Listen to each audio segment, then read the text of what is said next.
मैं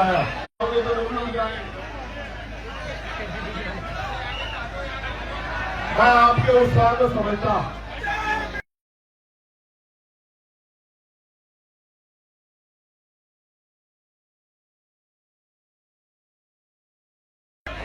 ये जो शख्स हमारे बीच है,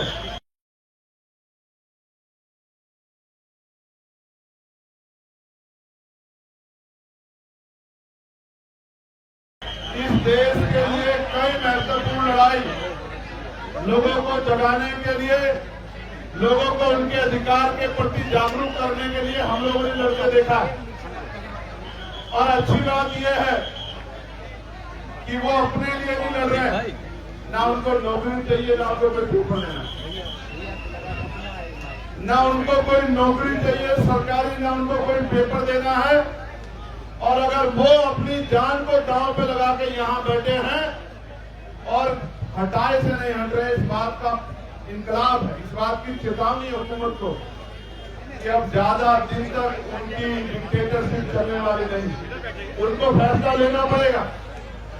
मैं तो देख रहा था जहां लोग अपनी लड़ाई नहीं लड़ते, जहां लोग अपनी समस्याओं में भी खड़े होते, मुझे सहयोग से ये भी कहना पड़ेगा, इस देश के नौजवानों को अपने बारे में सोचना चाहिए उन्हें अपने बारे में।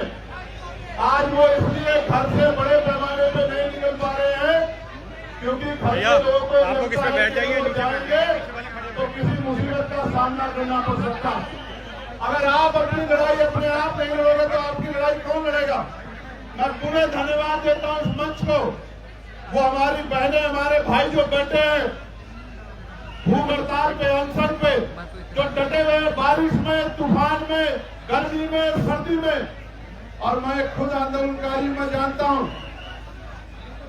कि जब कोई आंदोलन करने निकलता है तो उसको कितनी तरह का सामना करना पड़ता है, उसमें सवाल खड़े किए जाते हैं, उसकी नैतिकता को गिराने के लिए प्रयास किए जाते हैं, उस पर आरोप लगाए जाते हैं कि इनको फंड कहां से मिल रहा है। इनको प्यारे साथियों, मैं तो खुद एनएसए में रहा 16 महीने के लिए जेल में और निर्दोष होते हुए रहा। उसके बाद दिल्ली कई बार यहाँ प्रदर्शन करने आया तो रास्ते रोकने गए, बैरिकेडिंग लगा दी गई, बड़े बड़े पुलिस ने साइन बोर्ड खड़े करके तमाम तरह के प्रयास किए, डिटेन किए गए। लेकिन जब कोई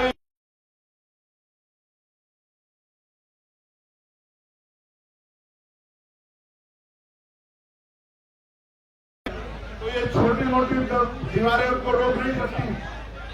तो कई बार संघर्ष करने के बाद और जब इससे भी काम नहीं चला तो गोली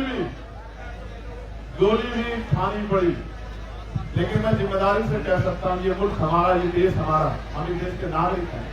इस देश के हर एक नौजवान की जिम्मेदारी, हमने लोकसभा में शपथ ली है संविधान की कि हम अंतिम व्यक्ति के अधिकारों की लड़ाई लड़ेंगे। मेरी और सबकी जिम्मेदारी बनती है कि वो प्रोटेस्ट में साथ करें।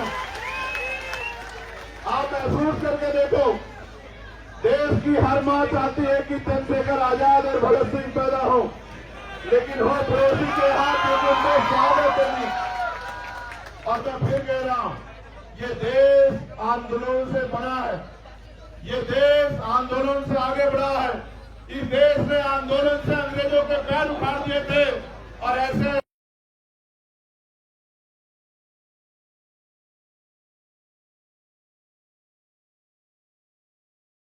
सबके पैर भी ऐसे ऐसे आंदोलन उखाड़ देंगे। और मैंने देखा इस तरपाल के लिए पैर पकड़ने पड़े भाई, इस तरपाल के लिए पैर पकड़ने पड़े।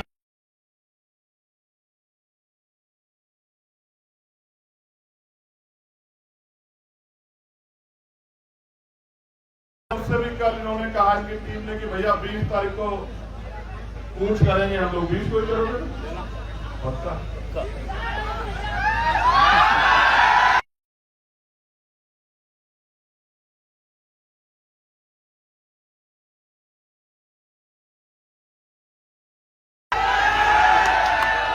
मैं 20 तारीख को आता, मेरा भरोसा करो, मैं 20 तारीख को कोई आता, मैंने किसी को कहा भी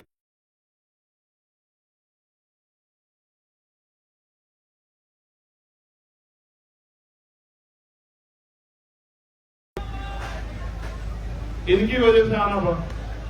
मैंने इनसे कहा कि जाओ उनसे कहो किसे क्या ये खलल डाल रहे, तो आप कुर्सी छोड़ के भी देते सर।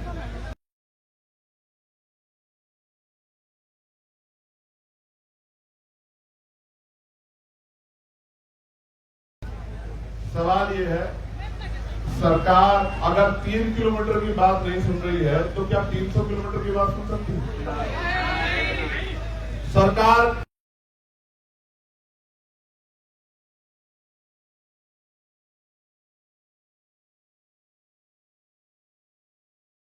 ये लोगों ने कितने दिन याद करेंगे, और ये सच भी है, ये सच भी है।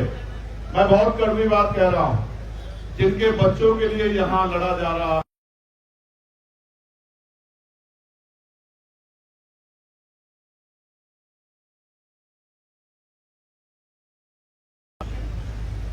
पैसे वाले लोग पेपर लीक करा लेंगे, जिनके जो पावर स्ट्रक्चर से जुड़े हुए लोग हैं उनको पेपर पहुंच जाएगा, तो किसको नुकसान?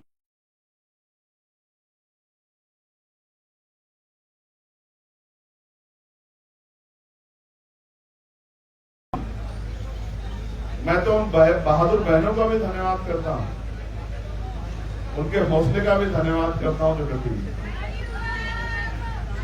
जहां नौजवान घर में बैठ के रील देख रहा है, वहां मेरी बहादुर बहनें आंदोलन कर रही है। मैं दिल से धन्यवाद।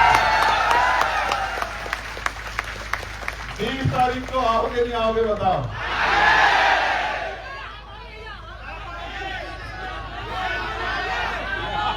देखो एक चीज करे, मैं इस आंदोलन लगा रहे पहला, फिर ये जोर शोरों से इनको फंड्स आ रहे हैं, फिर ये CIA के एजेंट से इनको बात वहां से तो चल रहा है, अभी और रहेगा। पहले वो